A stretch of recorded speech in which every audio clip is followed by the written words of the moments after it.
Showrunner and executive producer Todd Slavkin. He plays Simon Lewis, Alberto.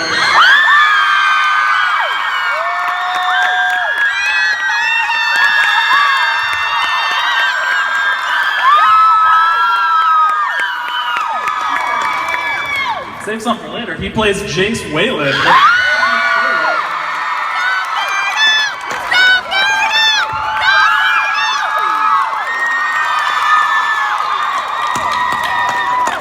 The newest Shadowhunter, Clary Frey.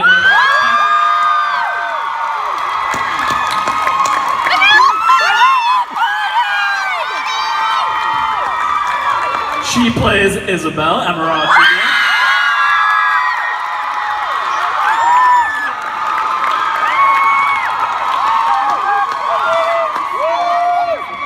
One half of my personal favorite ship, Matthew Daddario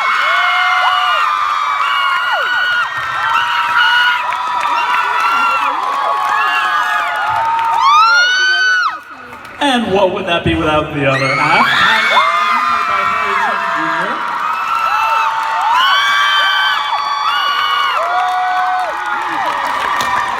Luke Garraway, Isaiah Mustafa.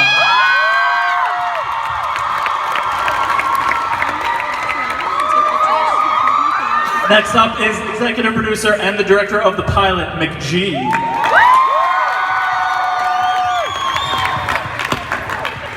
And the woman from whose brain this all stems, Miss Cassandra Clare.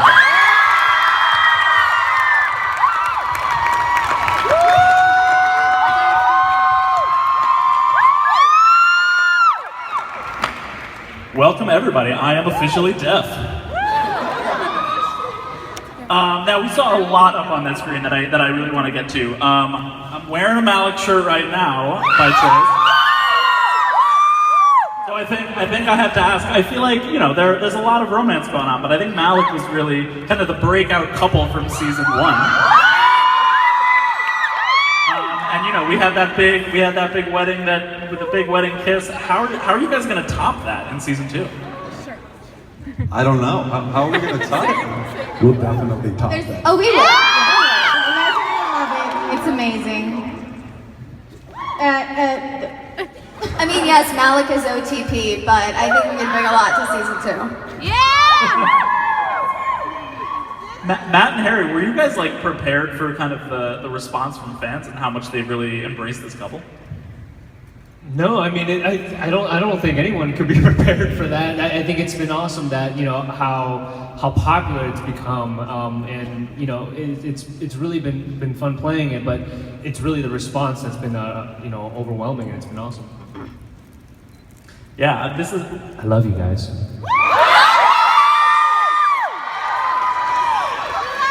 I think it's super cool the way that Harry and Matthew have embraced an important relationship at an important time to make us all realize that love comes first, everybody's the same, and we're all in it together. What do you think?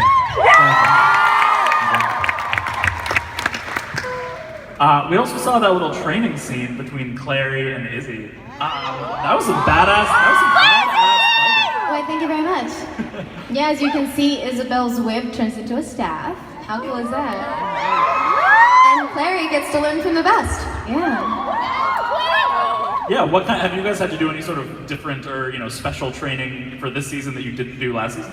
Oh yeah. We've been doing so much training this season. Yeah, Dom could attest. We've all been training so hard with fitness training and different martial arts with all different weapons to really try and step up our game for this season. Dom, how did you... Don't get punched in the face. How did that work? I can answer that. We got to punch him in the I face just for a punched him while. in the face Yeah. like 50 times. Yeah. You know how to take a hit, man. Still handsome though, right? Vanilla pudding! We will certainly get to that. I want to talk about just that sort of fighting scene between the two of you. I feel like it's so rare to just watch to get to see two women just sparring on TV. I feel like it's always a man who's teaching them how to fight. So how is it for you guys just Yeah, it's all about woman badass empowerment. women? It just goes back back to Clary and Isabel's relationship, which has always been about sisterhood and about supporting each other and not being put in competition, even though our competitive sides did come out during that scene. Yeah, quick study. Dom, I'm also a little worried about Jace, I'm not gonna lie. I mean, I've read the books, but I'm still worried. I'm worried about Jace. I am worried about Jace. Me too. I mean, the guys who read the books, that's great. That's going to give like a decent basis for what we do in this season. We change stuff. There's stuff that isn't there in the books, and there's stuff that we've added early, and there's different things going on. We use the books, and Cassie's world that she created is so fantastic that we would be idiots to go too far away from that. But there are times where we have to keep it as fresh as possible for people who have read the books and do know this story and do still want a surprise when they watch the show. So I think all I can say is like things get worse for Jace before they get better. Things get worse for everyone this season before they get better. Get ready, this season is gonna shock you. You're not gonna expect anything that's gonna happen. And boy, do Malik go through it. I'm happy going back to Malik. This is kind of a tongue twister, but are there any major Malik milestones that we can look forward to this season? First date.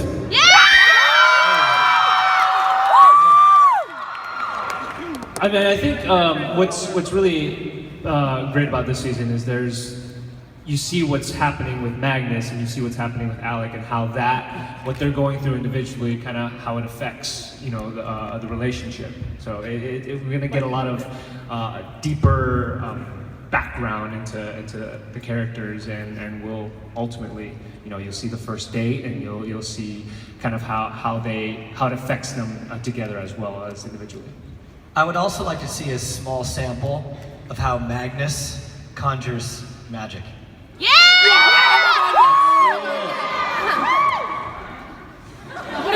Or the orb scene from the first episode. I mean, it starts like this, and then it goes like this.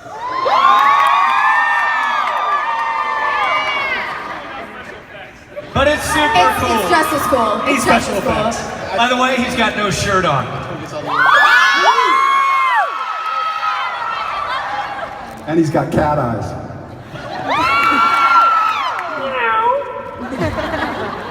I remember the fans beating me up because of the color of your magic in the first episode. We corrected that, and I thank my friend Cassie Clare. Very important, the color of magic. It is important. It says a lot about his mood, also his hair. His hair gets taller when he's upset. But I did add more glitter, and that seemed to be received well.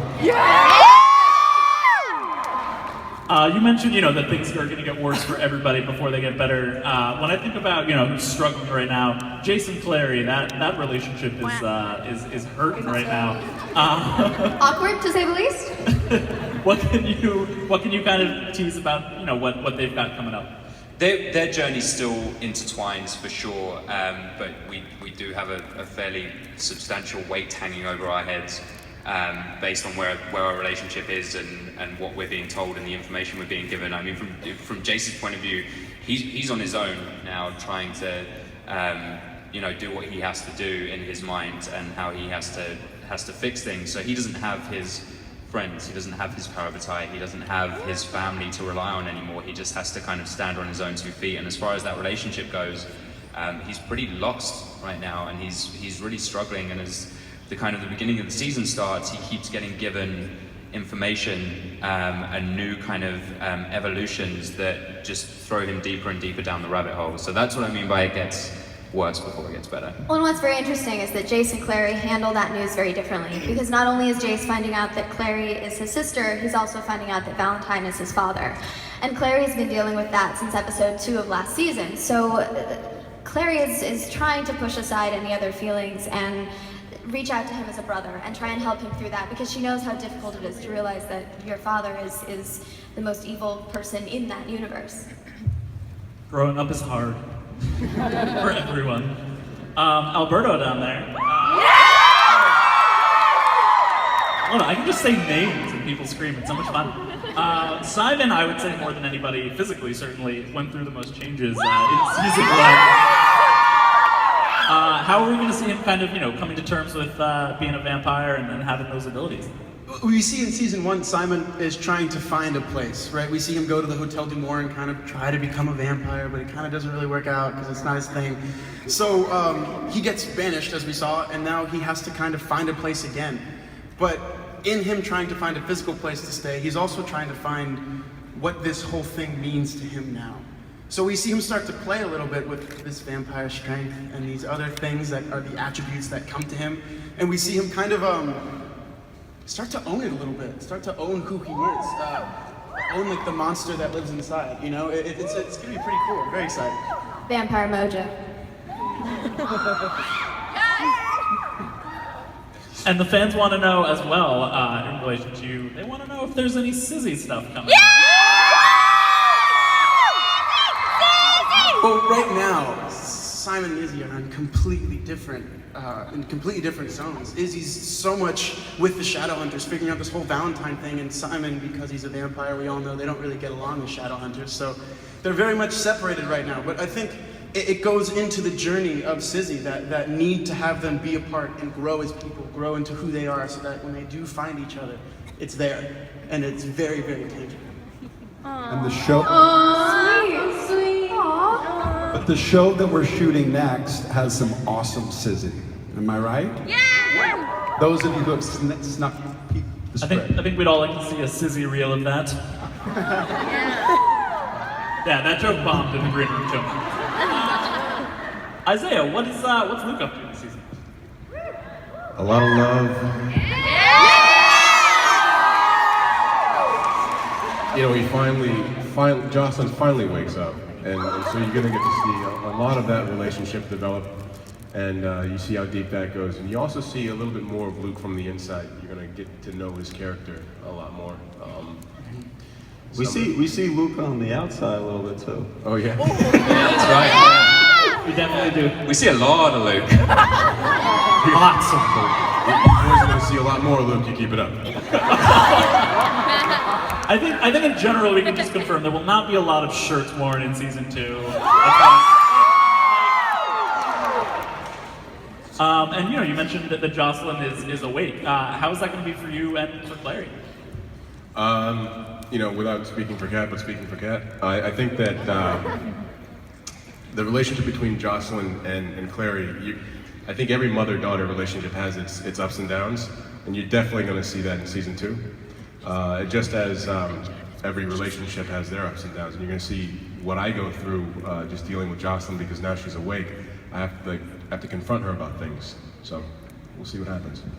And between Clary and Jocelyn as well, Clary grew up so much and matured so much over the course of the first season, but because Jocelyn obviously wasn't present for that, she still sees her as the little girl that started episode 1.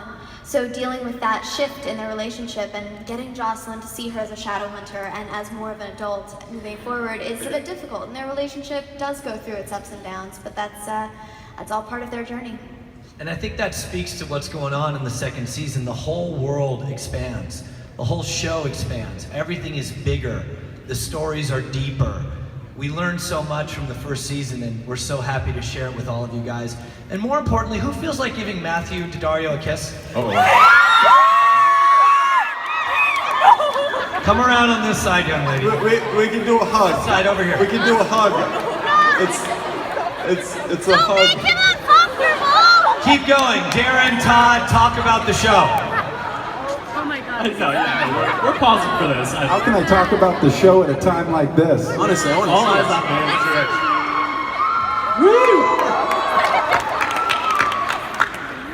Thank you. That was hot. So there was an over/under on whether McGee would pull somebody up from the crowd.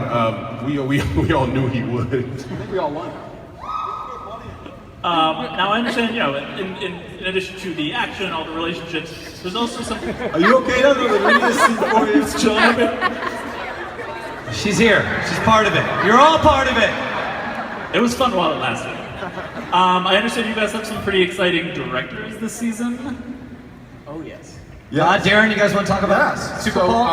Sally Richardson Whitfield of Stitcher fame did a phenomenal episode. Cheers. And there's this guy this kind of, I don't know if you know him, but we're kind of excited that he's here, and I think he can't make it today, but we have a special announcement from this dude that I think is going to get you guys kind of excited. Shall we watch? Oh my god.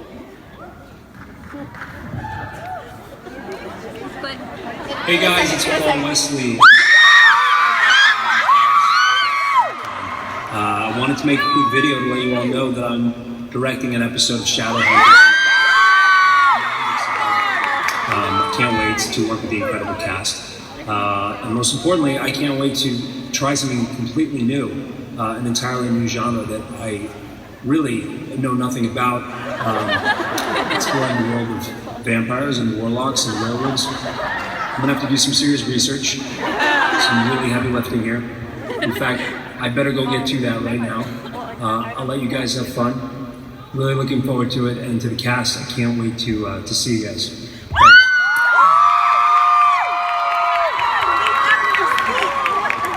Thanks. Just for the record, I was with Paul Wesley last week, and he said nothing to me about it. So thanks a lot for nothing, Paul.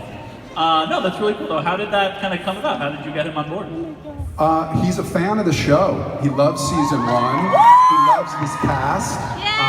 We have a bit of a relationship with him. He's a great director. He did terrific work on the Vampire Diaries, and we're thrilled to have him. It's going to be an awesome episode. Episode 16! Cassie, I understand you were on set recently. What did you see that really excited you coming to life from your books? My chair was tilting forward and I was like, wow, pitch onto the stage, that'll be exciting. Actually, the whole set is really different this season. The whole feel of everything is really different in a very cool kind of textured way. The Institute's been like expanded out. I went into Simon's like house and there's like all these pictures on the walls of like Alberto when he was little, and like Simon's family, Clary and Simon together, and I was like, oh, it's so cute! Like, it just, you know, feels like they've added all these details that make, even if you don't see them, like no one sees the menu placemats in the Jade Wolf. Everyone's just always like talking over them, but like, if you look at them closely, yeah, they're all stamped like Jade Wolf, they've got the address. Like, I feel like all that stuff gives it a really, like, rich, textured level of like realism that's really cool. And I got to watch a little bit of filming, which was fun. And what did I see that was really funny? My favorite, two favorite things. Alberto brought his cat. Dominic brought his cat, but he didn't let me meet his cat, so I'm mad. And they were filming, so like Maya and Simon are like in the van. There's like a screen between us and them, like we can only see them on a monitor, they can't see us. So, you know, they do a take, and then this voice yells out like, okay, do it again, Alberto, but like good, like you're a real actor. And I was like, who is that? And he's like, Dario. He was like, Dom, I know you're there, that was you. Or it might have been I Matt. knew right away it was Dom. Remember of his voice with the American accent, I was like, it's him. I'm sorry. I told him to take notes.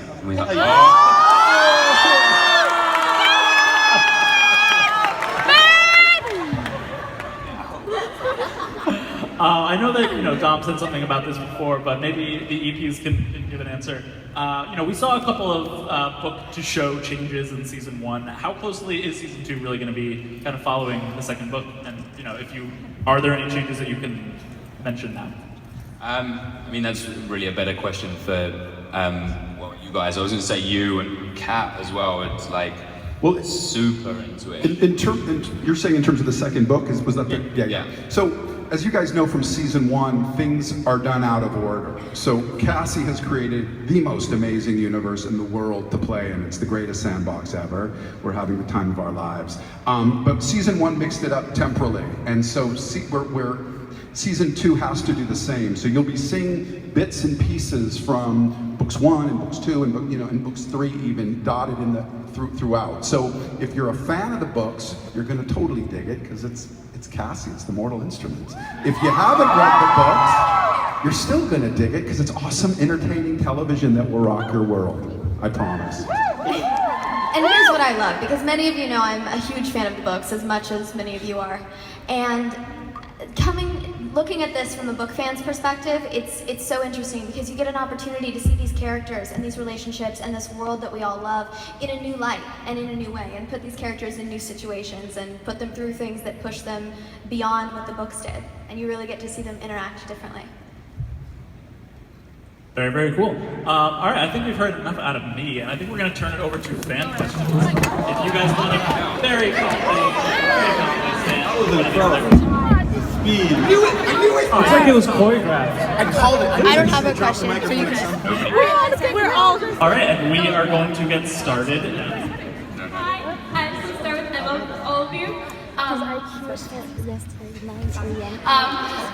a question that's like kind of for anyone. Do you like take any of your own personality and work it into your characters? Or like, I know for you, Alberto, you're a vampire now, so with Paul Wesley directing, are you going to take something from his character or different characters in general? Yeah, go ahead. Well, I know that playing a vampire, I did like some research into other vampire movies. Like what parts of like vampires do I like? I spent less time in the sun. I started tasting blood. But There's a lot of Bloody Marys now. Like what we do in the shadows, which is like a big movie for me because there's a lot of humor, a lot of like vampires, and I was like, all right, I want to bring some of that. And I think naturally with just the acting process, I'm not going to speak for anyone else, but for me, you do bring a part of yourself. Every character kind of resides in a certain part of you, and it's finding that part of you and kind of learning to live in it and enjoy it and work with it. So yeah. A lot of Simon is in me, and I'm in a lot of Simon. That sounded really weird. We flew together here, and I heard you just like, Mom, I just landed, and I'm like, oh my God, Simon. Well, that's something that's so special about this cast, I think, is that each one of us brings something to our characters that adds that little magic to it. Great, thank you. Thank you. Good question. Over here. Dumberto, vanilla pudding, we brought you Coke. Yo! Vanilla pudding! Should we get him now? Yeah, let's do that. Oh my God! Thank you so much. What is? Well, all right. Oh, I look bad. Go for it. Training.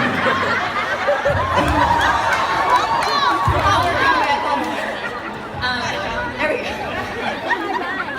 I had never heard of Shadowhunters until last year at New York Comic Con. I came to the panel because I really love Harry, and now I love all of you guys, so thank you. I love your outfit, by the way. Thanks, you rock it way better than I do, but thanks. So I saw your chemistry together last year at New York Comic Con, and I had to check out the show, and now look at me. So. Welcome to the dark side. So I want to know what stunts you guys have filmed so far this season that you're excited for us to see, and Imran especially, how do you do it in those heels? I thought I was going to die just running to the microphone in these, and they're not even as tall as yours. I don't know how I do it, but it hurts. It's like 16-hour heels, but they have my little slippers. You guys like my little slippers, right, that I wear? We love your slippers. You're adorable. Slippers that I have next to my chair every time we get a little time to rest. Those are the biggest stunts so far as Anne running in her heels, I think.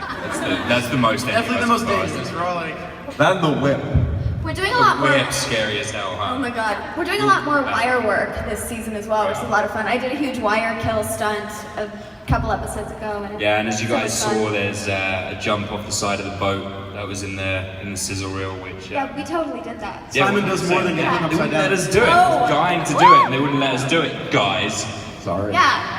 Gotta pretend. Shadowhunters, come on.